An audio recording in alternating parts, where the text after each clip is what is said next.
Welcome. Thank you for giving me the opportunity to share with you some thoughts about peace. One of the questions we often have, or I have, is how do I access peace? Because usually the way in which I achieve peace on my own is to take control and to have everything be within my power to make things go the way that I see that they need to go. And so in life, there are very few things that I have power over. In fact, I would argue that there's nothing really that you have power over except your choice. And so what is the point of looking for peace? And that can lead to a very hopeless kind of situation. And that's why I believe Jesus came, was to provide the hope, because he was going to demonstrate what true peace is. And I'd like to use the book of Galatians, chapter 5, verses 22 and 23, to kind of provide a framework for how we can access the peace that I believe Jesus came to bring. And what I would invite you to do is imagine a bookcase. And that bookcase has 3 shelves. And the first 3 books on that first shelf have the titles Love, Joy, and Peace.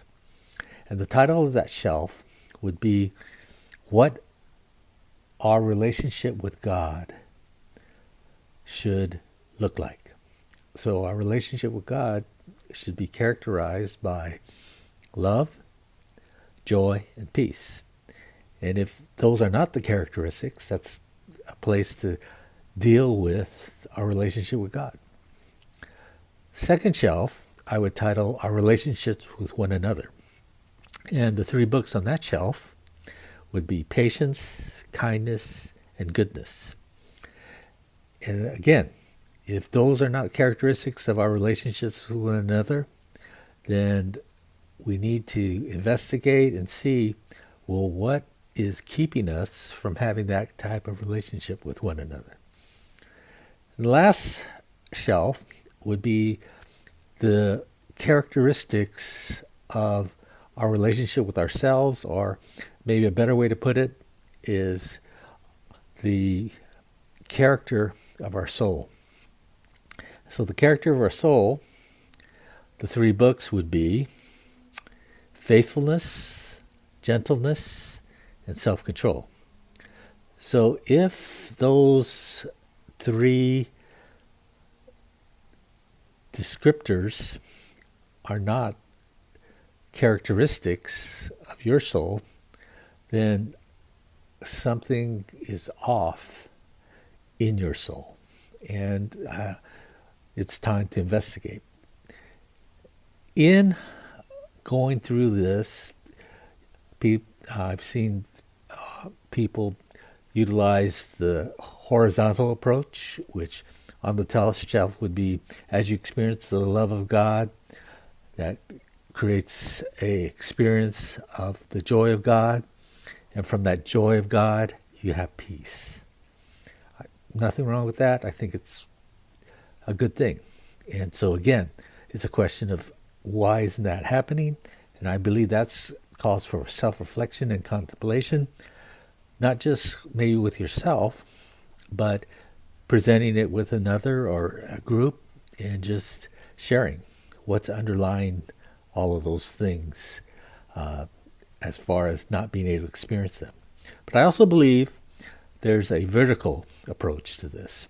So if we look at the 3 books, starting with the Book of Peace, the next book under the Book of Peace is Goodness.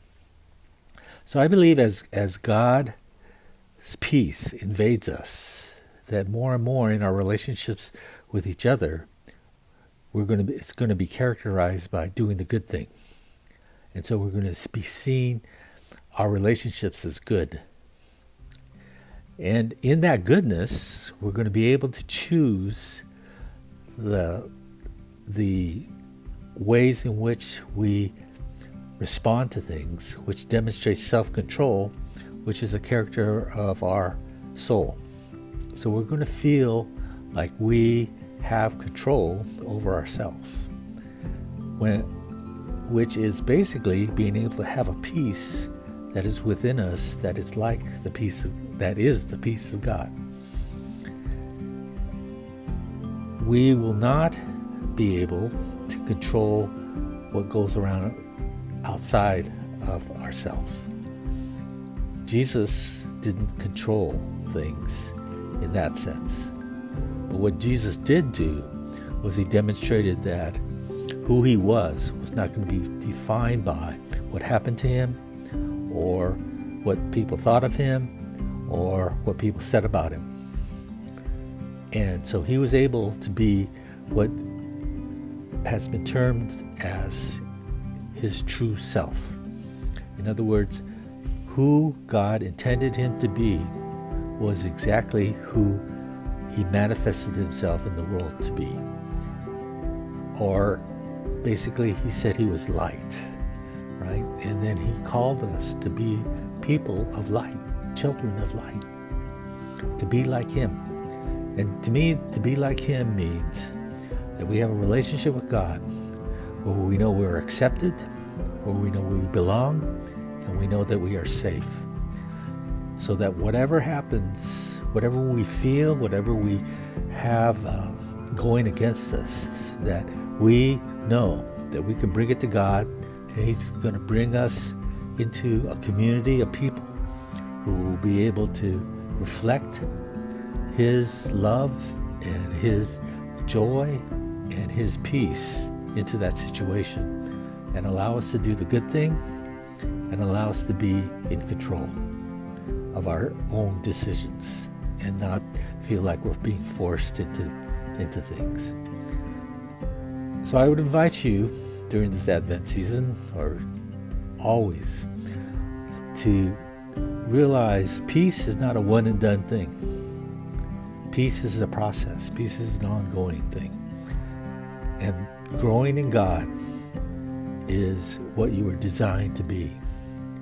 And that will allow you to become everything that he dreamed of when he first created you. May you experience the relationship that the Prince of Peace came to bring to us all. Thank you for your time.